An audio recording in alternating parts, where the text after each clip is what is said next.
Hello everyone, कैसे हैं आप सभी। आई होप कि आप सभी अच्छे होंगे। तो कैसी चल रही है आप सबकी तैयारी।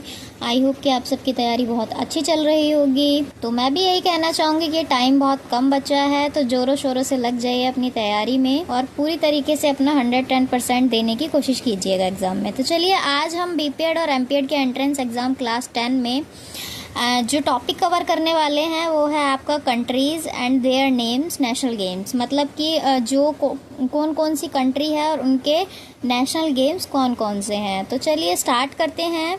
तो सबसे पहले जो है इंडिया से स्टार्ट करते हैं, क्योंकि हम इंडिया के हैं, इंडियन हैं, इंडिया वासी हैं, तो इंडिया से स्टार्ट करते हैं।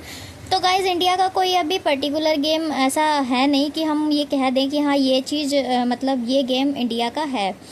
तो पर अगर क्वेश्चन में आ जाता है कि इंडिया का नेशनल गेम कौन सा है, तो आपको ऑप्शन देखकर हॉकी अगर ऑप्शन में होगा तो आपको हॉकी लगा देना है।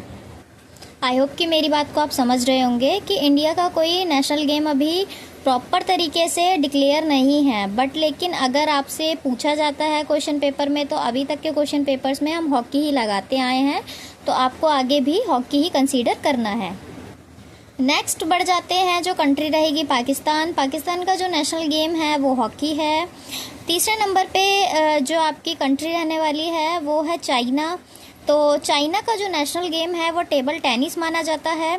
तो गाइस, जो टेबल टेनिस गेम है, इससे एक क्वेश्चन बन जाता है कि टेबल टेनिस का निकनेम क्या कहलाता है। तो आप लोगों को याद रखना है, जो टेबल टेनिस गेम है अब उसको पिंग पोंग भी कहते हैं। क्या कहते हैं? पिंग पोंग भी कहते हैं। आपको कंफ्यूज करने के लिए क्वेश्चन पेपर में दे देगा कि पिंग पोंग किस खेल का नाम है, तो आप कंफ्यूज हो जाएंगे। तो इसीलिए मैं आपको अभी बता के चल रही हूँ कि टेबल टेनिस का ही नाम पिंग पोंग है। आपको पिंग पोंग टेबल टेनिस लगाना है। नेक्स्ट बढ़ जाते हैं बांग्लादेश की तरफ। तो बांग्लादेश का जो नेशनल गेम है वो कबड्डी है, याद रखेंगे कबड्डी।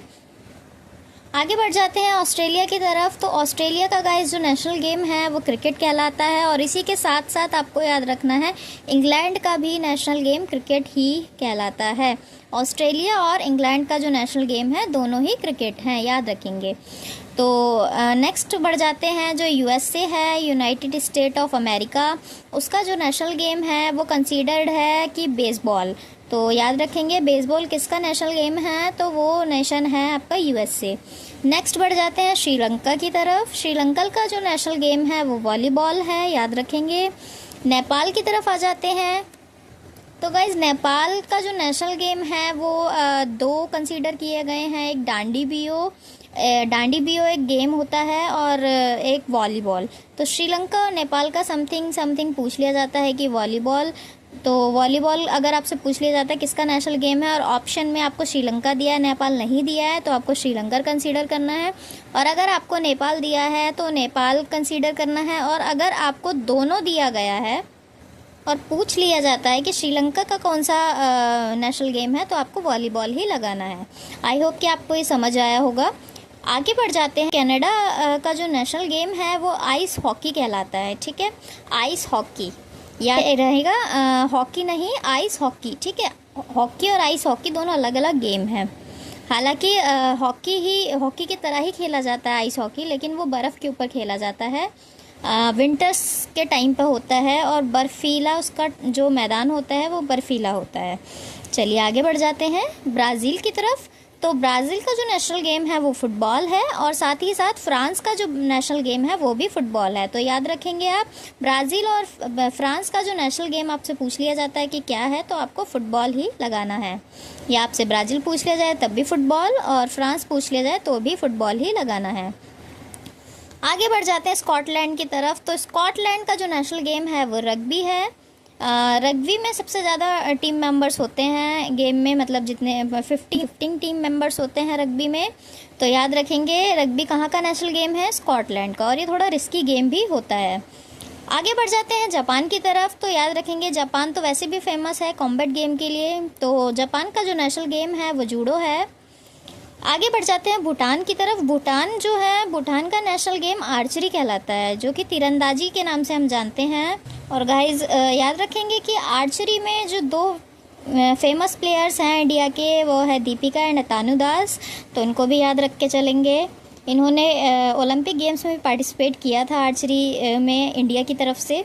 नेक्स्ट जो बढ़ जाते हैं कंट्री वो है न्यूजीलैंड। तो न्यूजीलैंड का जो नेशनल गेम है रग्बी, तो अभी सेकेंड टाइम ये रग्बी आया है, तो याद रखेंगे स्कॉटलैंड और न्यूजीलैंड दोनों का जो नेशनल गेम है वो रग्बी ही है। आगे बढ़ जाते हैं स्पेन। स्पेन का जो नेशनल गेम है ये थोड़ा सा यूनिक है।